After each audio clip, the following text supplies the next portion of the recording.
بسم اللہ الرحمن الرحیم۔ السلام علیکم۔ نبی پاک حضرت محمد مصطفیٰ صلی اللہ علیہ وآلہ وسلم کی 40 ایسی انمول نصیحتیں، باتیں جو ہمارے لیے روزمرہ کی زندگی میں بہت زیادہ کام آنے والی ہیں، تو سنتے ہیں کون سی ہیں۔ نمبر 1، مسلمان آپس میں ایک دوسرے کو سلام کریں۔ نمبر 2، آپس میں ایک دوسرے سے ملاقات کریں۔ نمبر 3، آپس میں اٹھنے بیٹھنے کا معمول بنائیں۔ نمبر 4، بات چیت کریں۔ نمبر 5، آپس میں ایک دوسرے کے ساتھ لطف اور مہربانی سے پیش آئیں۔ نمبر 6، ایک دوسرے کو ہدیہ اور تحفہ دیا کریں۔ نمبر 7، اگر وہ دعوت دیں تو قبول کریں۔ نمبر 8، اگر وہ مہمان بن کر آئیں تو ان کی ضیافت کریں۔ نمبر 9، انہیں اپنی دعاؤں میں یاد رکھیں۔ نمبر 10، بڑے ہیں تو ان کی عزت کریں۔ نمبر 11، چھوٹے ہوں تو ان پر شفقت کریں۔ نمبر 12، ان کی خوشی اور غم میں شریک ہوں۔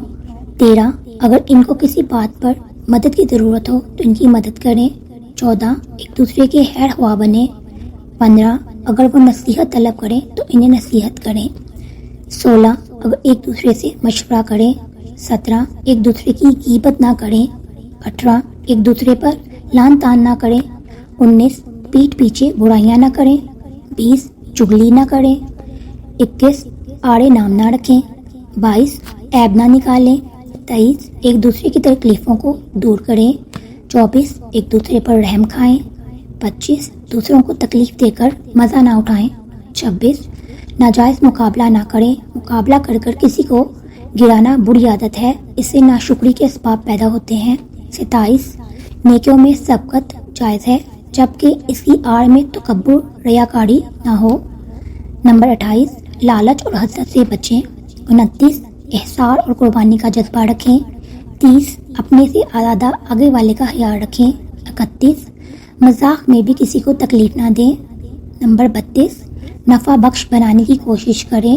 نمبر 33، احترام سے بات کریں اور بات کرتے ہوئے سخت لہجے سے بچیں۔ نمبر 34، غائبانہ اچھا ذکر کریں۔ نمبر 35، غصے کو قابو میں رکھیں۔ نمبر 36، انتقام لینے کی عادت سے بچیں۔ نمبر 37، کسی کو بھی حقیر نہ سمجھیں۔ نمبر 38، اللہ کے بعد ایک دوسرے کا بھی شکر ادا کریں۔ نمبر 39، اگر بیمار ہوں تو عیادت کو جائیں۔